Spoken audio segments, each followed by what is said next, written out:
Hi అండి, ఈరోజు వచ్చేసి మన ఇంట్లోనే చికెన్ దమ్ బిర్యానీ ఎలా చేసుకోవాలో చూపించేస్తాను. హైదరాబాదీ స్టైల్లో చాలా ఈజీగా చేసుకోవచ్చు, చాలా జ్యూసీగా టెండర్గా రెడీ అయిపోతుంది, చాలా సింపుల్గా చేసుకోవచ్చు. దీన్ని ఎగ్జాక్ట్గా ఎలా చేశారంటే మనమైతే రెస్టారెంట్స్లో అయితే పర్చేస్ చేయక్కర్లేదు. ఈ విధంగానే మనం ఇంట్లోనే చేసుకుని ఎంజాయ్ చేయొచ్చు. చాలా అంటే చాలా బాగా పర్ఫెక్ట్గా వచ్చింది. ఇక్కడైతే నేను 1/2 kg అయితే చికెన్ తీసుకున్నా, దానికి క్వాంటిటీ అయితే చెప్తున్నాను. ఇప్పుడు వచ్చేసి దీంట్లోని ఒక 10 గ్రాములు సాల్ట్ తీసుకోవాలండి. నేను కరెక్ట్గా చెప్తున్నా, మెజర్మెంట్స్తో అయితే చేస్తే మీకు పర్ఫెక్ట్గా వస్తుంది. 1 టేబుల్ స్పూన్ పచ్చిమిర్చి పేస్ట్ వేసుకోవాలి. ఆ తర్వాత 1/2 టేబుల్ స్పూన్ పసుపు వేసుకోవాలి. 30 గ్రామ్స్ అల్లం వెల్లుల్లి పేస్ట్ వేసుకోవాలి. ఇవన్నీ వేసుకుని ఫస్ట్ చికెన్ని బాగా మ్యాగ్నేట్ చేసుకోవాలి. ఒక 1/2 టేబుల్ స్పూన్ జీలకర్ర వేసుకోండి. ఆ తర్వాత 2 లవంగాలు, ఒక జాపత్రి, అలాగే ఒక స్టార్ అనాస్, ఇలాచీలు 2, ఒక పావు ఇంచు అయితే చెక్క వేసుకోవాలి, దాల్చిన చెక్క. తర్వాత కొంచెం కొత్తిమీర, తర్వాత కొంచెం పుదీనా, అలాగే ఫ్రైడ్ ఆనియన్స్ అయితే కంపల్సరీగా ఉండాలండి. ఒక గుప్పుడు ఫ్రైడ్ ఆనియన్స్ వేసుకోవాలి, అప్పుడే టేస్ట్ మనకి బాగుంటుంది.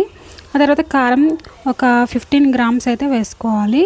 ఆ తర్వాత ధనియాల పొడి వేసుకోవాలి. గరం మసాలా ఇంట్లో హోమ్మేడ్గా ఉన్నదన్నా, లేదంటే చికెన్ మసాలా అయినా 2 టేబుల్ స్పూన్స్ అయితే వేసుకోండి. ఆ తర్వాత నిమ్మరసం, ఒక నిమ్మ చెక్క రసం అయితే పిండుకోవాలి మొత్తం చికెన్కి అయితే.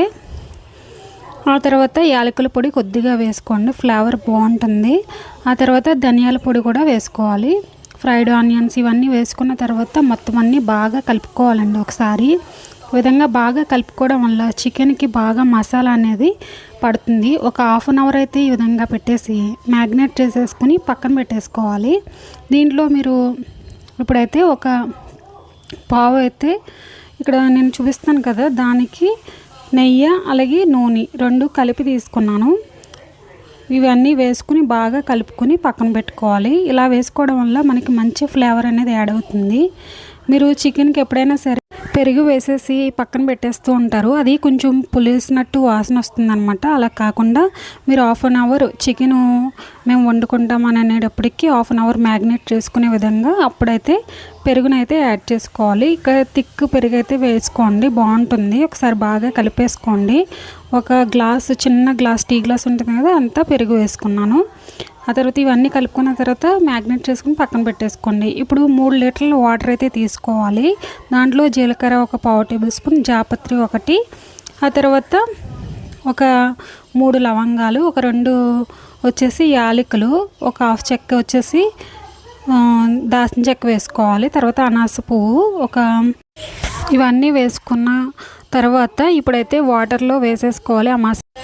ఆయిల్ వేసుకోవడం వల్ల మనకి రైస్ అనేది పొడిపుల్లాడుతూ చాలా చక్కగా బాయిల్ అవుతుందండి. ఆయిల్ కంపల్సరీగా వేసుకోవాలి 10 ml వరకుని.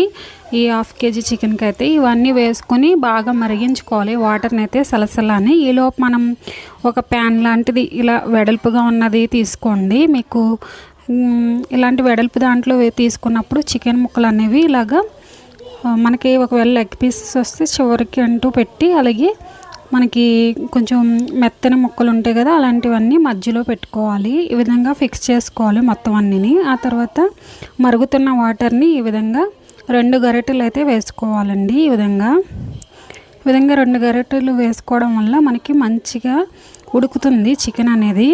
మనకి కింద కూడా అడుగంటకుండా ఉంటుంది మనం దమ్ చేసుకున్నప్పుడు. ఇప్పుడు నేను 1/2 kg బియ్యం అయితే తీసుకున్నాను.